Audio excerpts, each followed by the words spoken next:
ተረት ተረት ውሸታሙ ልጅ ከለታት አንድ ቀን አንድ መላኩ የሚባል ውሸታም እረኛ ልጅ ነበር።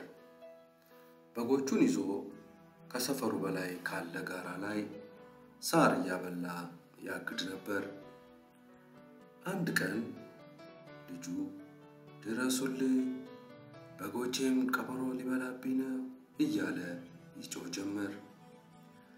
የሰፈሩ ሰውም ግልብጥ ብሎ ልጁንና በጎቹን ከቀበሮ ለማዳን መጣ።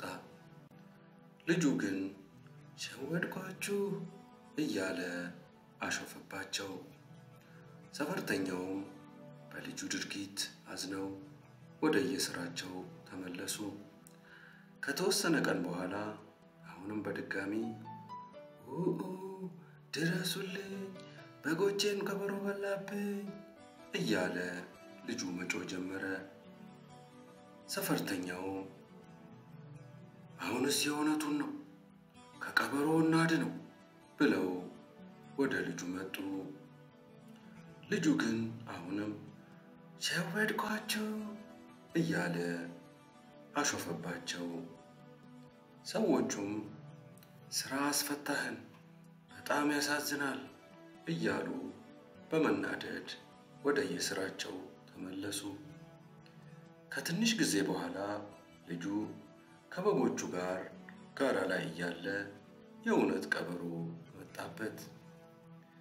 ድረሱልኝ ውይ በጎችን ቀበሮ ሊበላብኝ ነው እያለ ቢጣራም ሰዎቹ ግን ይሄ ለማደኛ ውሸታም ነው ብለው ሳይደርሱለት ቀሩ።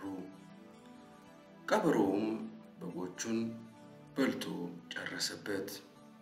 ልጁም የሰራው ጥፋት ቆጭቶት እያለቀሰ የሰፈሩን ሰው ሄዶ ይቅርታ ጠየቀ።